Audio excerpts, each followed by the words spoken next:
If you lose your hair in your 20s and 30s, it's going to be very difficult for me to manage your case when you are in your 40s. Hello everyone. Today I'll talk about something that my female patients, some of them would like it, some of them would truly hate me for this video, but I have to speak the truth. We talk about the hair loss in females in their 20s and 30s. What are the common causes? The common causes are, we start off with the hair styling.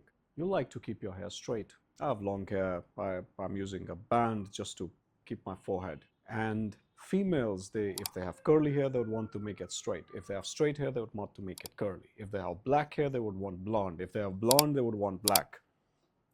That is one of the key reasons why females in the 20s and 30s are losing hair. Second, everyone is conscious about diet. No one actually gets a balanced diet nowadays. Everyone is crazy about losing weight, but no one is actually crazy about eating fruits and vegetables. Everyone is crazy about getting memberships with the best gyms in town. No one is actually careful about what you eat after the gym. Everyone is careful about how they look, but very few people are careful about how healthy they are. These are the main reasons why females are losing hair. Now we'll talk about how to control these.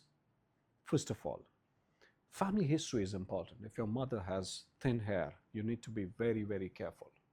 Second, you need to consult a doctor early. When you start facing hair fall, don't consult my team when you have lost this big balls. This is what we normally get, people showing me pictures of balls of hair that they have been losing every day. Please don't go to that extent. Come to me when you're losing more than 50 hair a day. Straight and simple. If it's more than 50, you need to see a doctor. Less than that, you can try your own remedies. Second, hair dye. Hair dye in itself is not a big problem, but the different types, when you try to change the texture of your hair completely, that's what damages the hair. The heat, the straightening, that also damages your hair. If you're doing something occasionally, whatever wrong you do to your body, even if that is some sort of an addiction, your body is able to detoxify that to a certain extent. Even if you're consuming alcohol or smoke, it's gonna be detoxified to a certain degree. But after that, your body would stop. Same goes for your skin, same goes for your hair. So don't go to that extent. Stay normal, do these things occasionally. Don't overdo, don't change black into white or white into black. Stay in the middle ground. Now, if you have hair fall, what can we do for you? Our major objective is to control the hair fall. In the first step, I take a thorough history. What are the reasons behind this hair fall? What is it that you're doing wrong?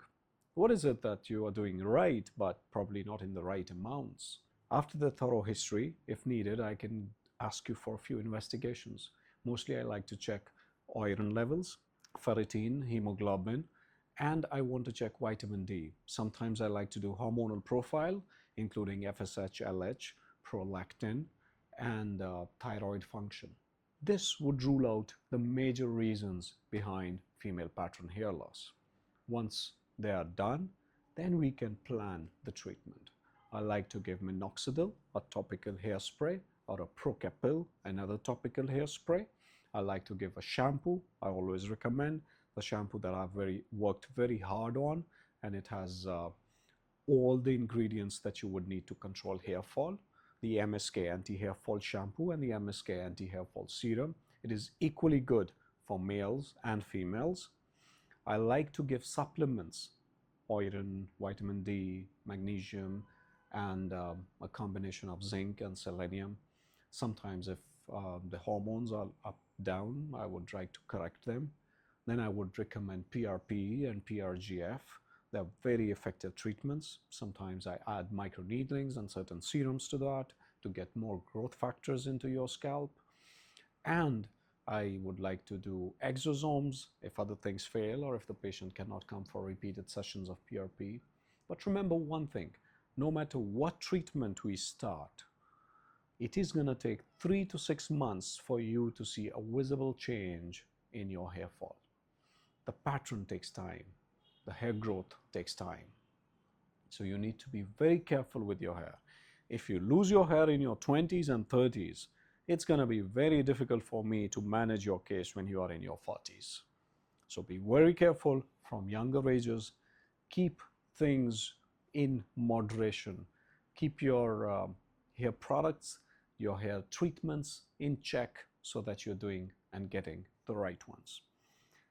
If you have any questions, drop them in comments. Stay young, stay healthy, and take good care of yourself.